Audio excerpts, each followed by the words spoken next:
கீழாக விளங்க இருக்கும் இறைவன் நாமம் நந்தி என்பது.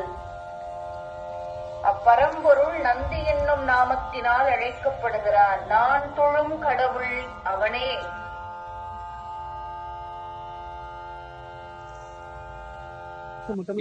ஆமா, இந்த கிணறு ரொம்ப அழகா இருக்கு. இது வரையும் நான் பார்க்காத அமைப்புல இருக்கு பாருங்க. மேபி இங்க ஏத்த இறைச்சி தண்ணி போற மாதிரி வழி இருக்கும்னு நினைக்கிறேன்.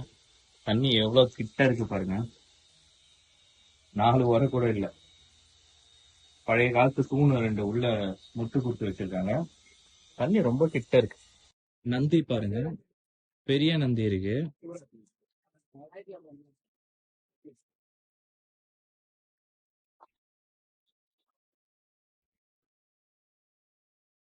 நந்தி நந்தி இந்த விண்டோ வழியா தான் பாக்குறாரு. அருள்மிகு வேதாம்பிகை அம்மா உமையாலோட கோயில். இப்போதைக்கு பிரகாரம் மூடி இருக்கு. ஆனா இதோட சுத்தி எப்படி இருக்குன்னு நான் உங்களுக்கு காட்டுறேன். நீர் வடிகிற இடம் ரொம்ப அழகா தான் இருக்கு.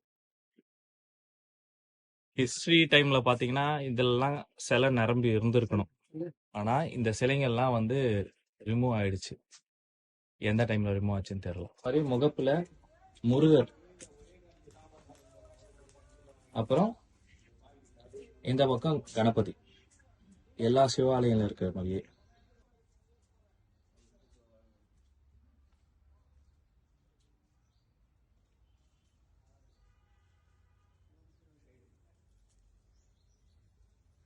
இதுல பாத்தீங்கன்னா இதெல்லாம் நடுகல்ல வர்றது தான். அரிகண்ட யுகம் தலையா இருக்கிற மாதிரி 1 2 சிற்பம் இருக்கு. இதெல்லாம் வீரர்கள், கண்டிப்பா இதெல்லாம் போர் நடந்த டைம்ல வீரர்களுக்கு வச்ச நடுகல்ல தான் இருக்கும். என்ன தெய்வங்கள்னு தெரியல. வாள் ஏந்தி தோல்லையும் வாள் வச்சு கையிலையும் ஒரு வாள் ஏந்தின ஒரு வீரரோட சிற்பம். அது பாருங்க, தலையை அறிகிற மாதிரி ஒரு சிற்பம். இதுவும் தலையை அறிகிற மாதிரி தான், இதுவும் தலையை அறிகிற மாதிரி. இது இங்க பாத்தீங்கன்னா பைரவர் இருக்காரு.